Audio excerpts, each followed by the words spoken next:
Ang vitamin D ay isang mahalagang bitamina na kilalang nakukuha mula sa sinag ng araw at sa iilang mga pagkain. Tumutulong ito sa mas maayos na pagsipsip ng calcium sa katawan na mahalaga sa pagpapatibay ng mga buto at ngipin. Bago natin simulan ang video na ito, huwag kalimutan mag-subscribe sa aming channel para sa mga pang-araw-araw na pangkalusugan na aral at huwag kalimutan pindutin ang bell button para laging maging updated sa aming mga bagong videos. Malaki ang papel ng vitamin D sa paglago, paglaki at tamang pagkakahulma ng mga cells ng buto.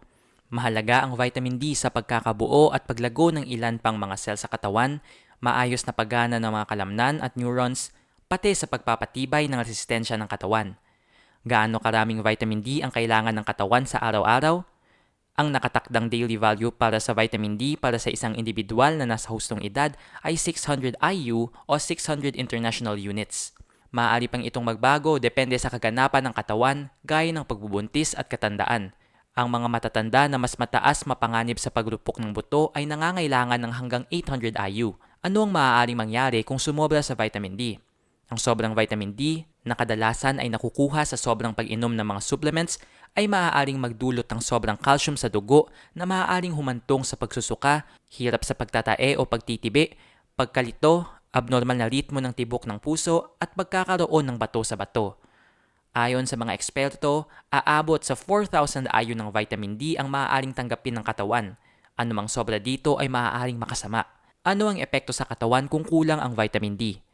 Ang kakulangan naman ng vitamin D sa katawan ay maaaring magresulta sa pagnipis at pagrupok ng mga buto, paglambot at pamamaluktot ng mga buto o rickets sa mga bata, at maagang pagrupok ng mga buto o osteomalacia sa matatanda.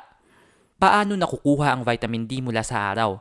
Sa katunayan, ang vitamin D ay hindi naman talaga nakukuha sa sinag ng araw bagkus kailangan ang araw upang mabuo ang natural na vitamin D sa katawan.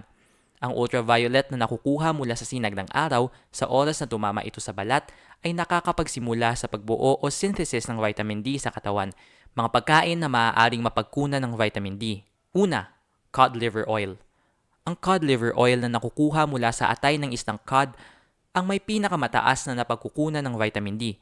Ang isang kutsara ng mantikang ito ay mayroong 1,360 IU ng vitamin D.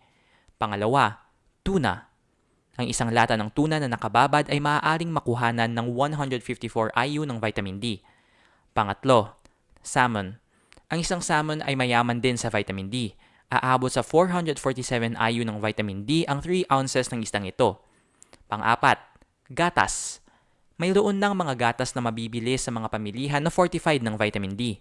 Maaaring umabot sa 154 IU ang isang baso ng gatas na ito. Panglima, margarina.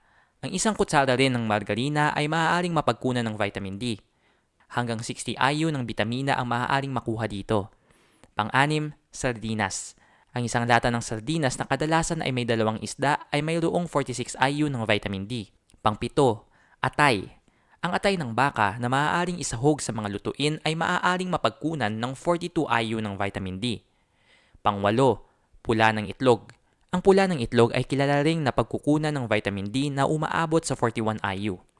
Nag-enjoy ka ba sa video ito? Please hit the like button and subscribe sa aming channel para sa iba pang video tulad nito.